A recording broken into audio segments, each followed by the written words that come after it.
Right now, you're wearing something. Maybe you didn't think twice about it. Grabbed whatever was closest, checked the weather, threw it on, and walked out the door. That's what humans do. Every culture on Earth, in every climate, across every era we have records for, covers its body. The usual explanations are modesty, warmth, protection. None of them hold up. And the real reason changes how you think about fashion, identity, and what it means to be a creature that knows it's being watched. Start with the timeline. Anatomically, modern humans have existed for roughly 300,000 years. But the physical evidence for clothing, bone needles, hide-scraping tools, doesn't show up until around 120,000 years ago, and most textile historians place widespread adoption closer to 75,000 years ago. That means for half our history, we were naked. In Africa, hunting with stone tools, crossing rivers, sleeping under open sky, dealing with insects and cold nights with nothing but skin. And somehow we survived. So warmth can't be the origin story. Clothing predates our move into cold climates by tens of thousands of years. Protection seems like the next best guess, except the evidence contradicts it too. If clothing existed mainly to guard against cuts, thorns, and bites, it should have started on hands and feet, the parts that take the most damage. Instead, in nearly every early culture, the first coverings were on the torso and groin, the areas already least exposed. Something else was driving this. Here's where it gets interesting.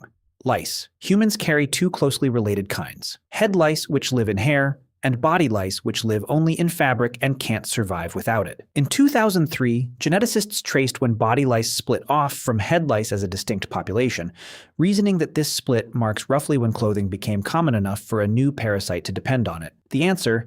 Around 170,000 years ago. That's the oldest hard biological timestamp we have for clothing. Not from a preserved garment, but from a bug that evolved to live in one. That date tells us clothing was already established by then. It doesn't tell us why it started. For that, we have to look past fabric and tools entirely.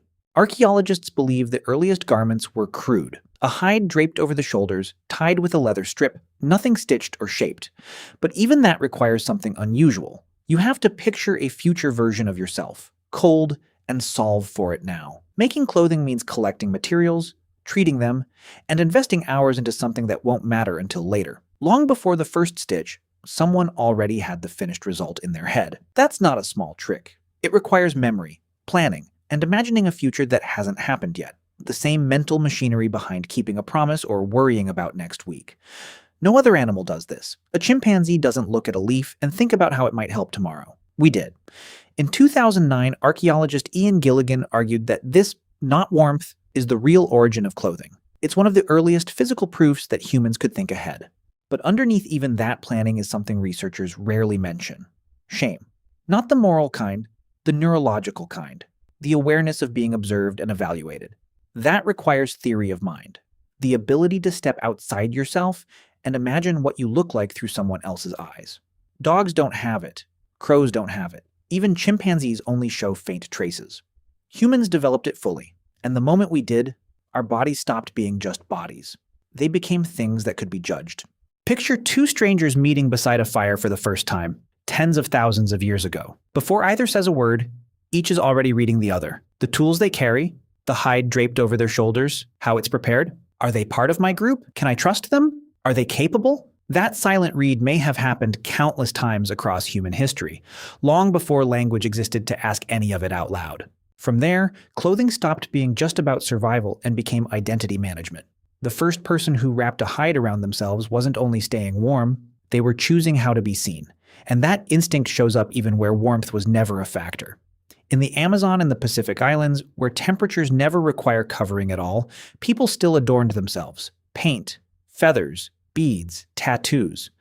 Among some Amazonian groups, specific body paint patterns signal marital status or standing within the tribe. In parts of Papua New Guinea, elaborate feathered headdresses function less like decoration and more like a resume worn on the body.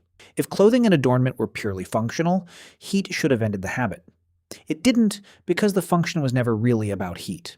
Researchers studying clothing across cultures have found the impulse to dress accelerates as social groups grow more complex. Bigger tribes, more hierarchy, more strangers meeting strangers. Clothing became a shortcut for communication. Before you could speak to someone, what they wore already told you who they were, what group they belonged to, and where they ranked. It's one of the oldest languages we have. Garments became traditions. Traditions became culture. Some marked authority, others' faith, others' occupation, marriage, or coming of age. The materials and meanings changed across thousands of years and civilizations. But the underlying habit, using the body to say something before a word is spoken, never went away. That language kept evolving. A military uniform tells you rank and history at a glance. A judge's robe, a doctor's white coat, a wedding dress. Each one instantly changes how people treat the person wearing it. Put a stranger in a suit, and people assume competence. Put the same stranger in torn clothes, and they assume the opposite, even though nothing about the person underneath has changed. That's not modern branding. That's a 170,000-year-old instinct wearing a new outfit. Which brings it back to you. Every morning, without noticing, your brain runs the same ancient calculation. Not what will keep me warm, but who do I want to be seen as today? That flicker of anxiety when you're the only one overdressed or underdressed for a room, that's social cognition inherited from people who ran the same calculation around a fire. You're not just picking fabric. You're negotiating between who you are, who you want to be seen as, and what the moment requires. We solved warmth and safety a long time ago. We kept dressing anyway. More detail, more intention. Because it was never really about the body. It was about the part of us that knows it's being watched. Every trend cycle, every uniform, every outfit you've second-guessed in a mirror is downstream of the same moment. The first time a human looked at another human and realized they were being seen back. Tomorrow, you'll get dressed again. On autopilot like always. But underneath that routine is something far older. The same instinct that made an early human wrap a hide around their shoulders, not just to survive the night, but to decide, for the first time, who they wanted to be in the eyes of everyone else. You're not just choosing clothes.